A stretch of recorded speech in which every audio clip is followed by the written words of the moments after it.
Hello guys. मेरे channel में आपका स्वागत है परम इलेक्ट्रॉनिक्स में। तो ये चैनल बेसिकली आपको इलेक्ट्रॉनिक इंजीनियरिंग और इलेक्ट्रिकल इंजीनियरिंग के बारे में जानकारी देगा। तो +2 से लेके बीटेक तक सभी बच्चों के लिए प्रैक्टिकल एक्सपीरियंस प्रैक्टिकल चीज़ें करेंगे, प्रोजेक्ट बनाएंगे। और शुरुआत करते हैं हम आज का पहली वीडियो हमारे चैनल की, जिसमें हम बड़ी बेसिक चीज़ें हम सीखेंगे, बेसिक जानकारी लेंगे कि चार्ज क्या होता है और करंट क्या होता है। तो शुरू करते हैं।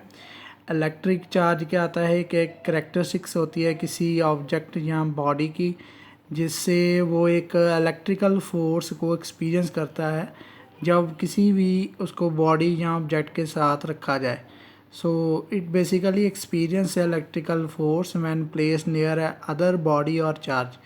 तो कई बार क्या होता है, जैसे आप कॉम्ब लेते हो अपने हेयर पे, उसको चलाते हो तो कुछ देर बाद उसी कॉम्ब को एक छोटे पेपर्स के पार्टिकल के पास अगर लेकर जाओगे तो वो उसको अट्रैक्ट कर लेगा। तो बेसिकली वो भी एक इलेक्ट्रिफिकेशन का प्रोसेस है, जिसकी वजह से वो उनको अट्रैक्ट करता है पेपर्स को। दो तरह के चार्जेस होते हैं, एक होता है पॉजिटिव चार्ज, एक होता है नेगेटिव चार्ज। तो ये दोनों ही अगर पॉजिटिव हो तो रिपेल करते हैं, नेगेटिव भी रिपेल करते हैं, पर पॉजिटिव और नेगेटिव हो तो आपस में उसको अट्रैक्ट करते हैं। आगे करंट की जानकारी लेने से पहले हमें एटॉमिक स्ट्रक्चर के बारे में स्टडी करनी पड़ेगी कि एटॉमिक स्ट्रक्चर क्या है। बेसिकली बेटा गाइस क्या होता है कि कितने भी मैटर हों, कोई ना कोई एटम के बाद मॉलिक्यूल और उसके बाद मैटर बनता है। तो हर किसी मैटर में एटम होगा, और एटम का जो स्ट्रक्चर होता है वो थोड़ा समझना पड़ेगा, तभी करंट समझ आएगा। एटम का जो स्ट्रक्चर होता है उसका एक सेंटर पार्ट होता है और उससे एक्सटर्नल कुछ ऑर्बिट बोलते हैं और शेल्स होते हैं।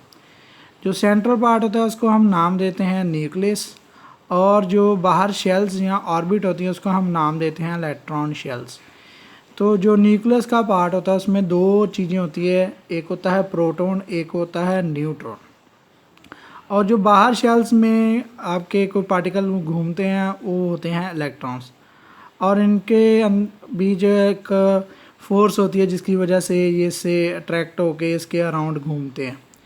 तो किसी भी एटम में नंबर ऑफ प्रोटॉन और नंबर ऑफ इलेक्ट्रॉन जो भी होंगे वो एटॉमिक नंबर होगा। प्रोटॉन पॉजिटिव चार्ज कैरी करेगा, इलेक्ट्रॉन नेगेटिव चार्ज कैरी करेगा, और न्यूट्रॉन कोई भी चार्ज आपका कैरी नहीं करेगा। और जो कोई भी ये इलेक्ट्रॉन होगा वो फ्रीली अगर मूव करेगा तो वही एक कॉन्स्टिट्यूट करेगा करंट को। तो आगे हम पढ़ेंगे कि कैसे ये करंट बनता कैसे। हाँ जी, जो करंट है बेटा, करंट कैसे चलता है। Moving the charges constitute an electric current. Basically जितना भी आपका चार्ज मूव करता है उसको हम करंट का नाम देते हैं, और ज़्यादातर इसको कैपिटल आई में रिप्रेजेंट किया जाता है। और इसकी वैल्यू जो होती है Q/T। Q क्या होता है कि कितने चार्ज कैरियर कितने टाइम में आपके मूव करे किसी एक क्रॉस सेक्शनल एरिया में, तो उसको हम करंट का नाम देंगे। अब हम बात करते हैं करंट कैरियर्स की।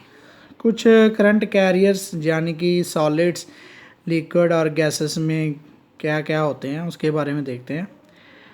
Charge particle which constitute an electric current in a solid, liquid और gases are known as current carrier. कहने का मतलब वो चार्ज कैरियर, वो चार्ज पार्टिकल जिनकी वजह से किसी मटेरियल में करंट पैदा होता है, जन चल पाता है।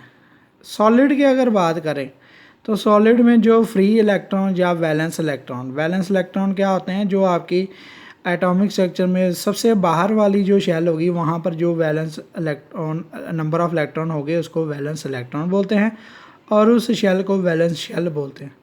उनकी वजह से अगर थोड़ी सी आप फोर्स अप्लाई करते हैं तो वो फ्री हो जाते हैं, फ्रीली मूव करते हैं, अपने न्यूक्लियस से टूट जाते हैं और वो एक करंट कॉन्स्टिट्यूट करते हैं। लिक्विड की अगर बात करें कि लिक्विड में करंट कैसे चलता है, तो वो लिक्विड में इलेक्ट्रोलाइट होते हैं, उनके टूट कर पॉजिटिव और नेगेटिव आयन्स बनते हैं, जिसकी वजह से आपका करंट लिक्विड में गुजर पाता है।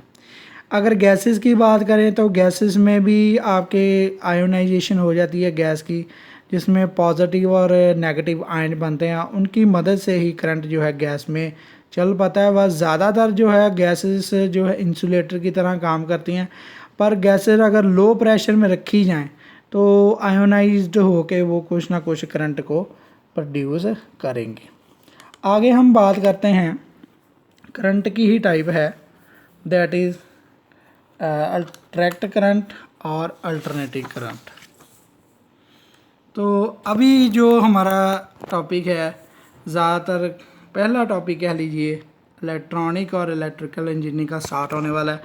अब यहाँ से ही सारी कहानी शुरू होने वाली है, क्या है इलेक्ट्रॉनिक और इलेक्ट्रिकल इंजीनियरिंग। सबसे पहले बात करते हैं कि करंट कौन सी टाइप का है।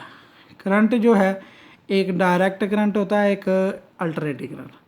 डायरेक्ट करंट को डीसी करंट भी बोलते हैं। इसकी जो मैग्नीट्यूड यानी कि इसकी वैल्यू और इसकी जो डायरेक्शन कभी भी टाइम के साथ चेंज नहीं होती। तो ग्राफ से समझाया गया कि इसकी वैल्यू जो है कांस्टेंट रहती है, एक ही रहती है जैसे जैसे टाइम गुजरता है। ये कहाँ से मिल सकता है, कौन ज़्यादातर प्रोवाइड करता है? जो आपके सेल होते हैं, बैटरीज होती हैं, वो ज़्यादातर जनरली कांस्टेंट करंट ही प्रोवाइड करते हैं। आगे आता है अल्टरनेटिंग करंट। अल्टरनेटिंग करंट इसकी मैग्नीट्यूड जो है और इसकी पोलैरिटी है टाइम के साथ चेंज करती है, यानी कि इसकी पोलैरिटी पॉजिटिव और नेगेटिव भी हो सकती है। तो रिवर्स करता है पीरियोडिकली, मतलब एक टाइम है, टाइम पीरियड से पीरियोडिकली ये पॉजिटिव होता है, नेगेटिव होता है। तो ग्राफ से समझाया गया है कि इसकी देखो हर टाइम पे इसकी वैल्यू चेंज हो रही, हर टाइम पे। और एक टाइम पे ये पॉजिटिव हो रहा है, पॉजिटिव हाफ है, एक टाइम पे नेगेटिव हाफ में जा रहा है।